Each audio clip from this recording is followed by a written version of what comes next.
जय शिवराय मित्रांनो. आजची बोधकथा. एक हरण असते आणि एक हरण आणि दोन वाघ सोबत चालतात. वाघ दोन्हीकडून आणि एक हरण त्यांच्यामध्ये. असे ते जंगलामध्ये मस्त फिरत असतात आणि ते फिरता फिरता काय होतं, सगळे प्राणी पक्षी त्यांना बघतात आणि म्हणतात की अरे, त्या हरणासोबत एक वाघ कस काय फिरायले. मग एक पोपट एका माकडाला विचारते, अरे माकड दादा, ते हरणाची शिकार करायची सोडून देऊन याच्यासोबत फिरायलेत कस काय. तर ते माकड त्याला पोपटाला सांगते की काय, हे जे हरण आहे, हे जे वाघ दोन आहेत, त्या वाघ छोटे छोटे असताना काय झाले होते, त्यांची आई वारली.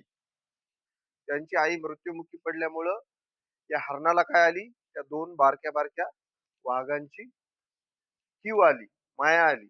आणि त्या हरणानं काय केलं, त्या दोन्ही वाघांच्या पिल्लांना आपलं स्वतःचं दूध पाजलं. तिला माहित होतं की हे आपले मोठे झाले तर शिकार करतील. तरी पण तिनं काय केला, त्या हरणीनं त्या दोन वाघाच्या पिल्लांवरती जीव लावला, त्यांना दूध पाजलं आणि त्यांना काय केलं, लहानाचं मोठं केलं.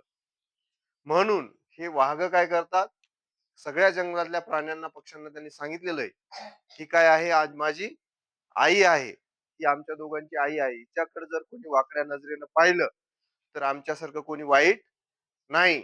असं त्यांनी काय केलं होतं, त्या सगळ्या जंगलातल्या प्राण्यांना पक्ष्यांना सांगितलेलं होतं.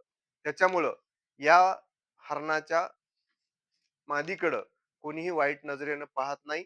सगळेजण तिला काय मानतात, जंगलाच्या राजाची आई मानतात. त्याच्यामुळे त्याच्याकडे कोणी वाईट नजरेनं पाहत नाही. हे सगळं दृश्य तो पोपट पाहत असतो.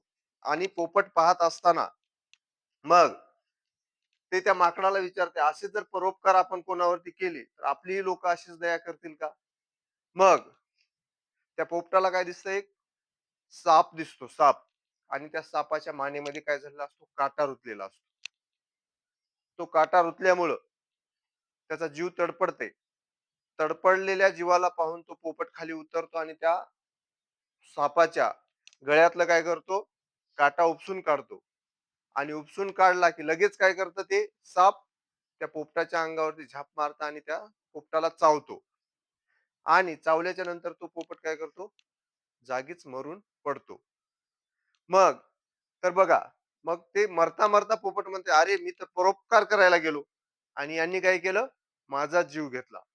तर ते माकड त्याला सांगते की दया कोणाची करायची असती, ज्यांचं मन खूप मोठं असतं, वाघासारखं ज्यांचं मन असतं, त्यांच्यावरती दया करायची असते. आणि सापासारखे जे नेवले लोक असतात, सापासारखे दुष्ट लोक असतात, त्यांच्यावरती कधी विश्वास करायचा नसतो.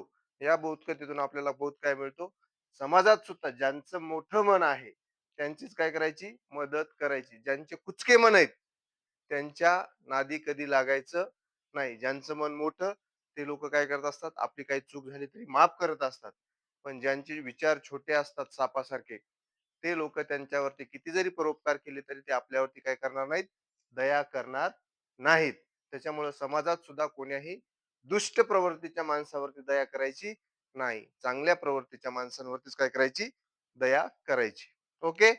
धन्यवाद.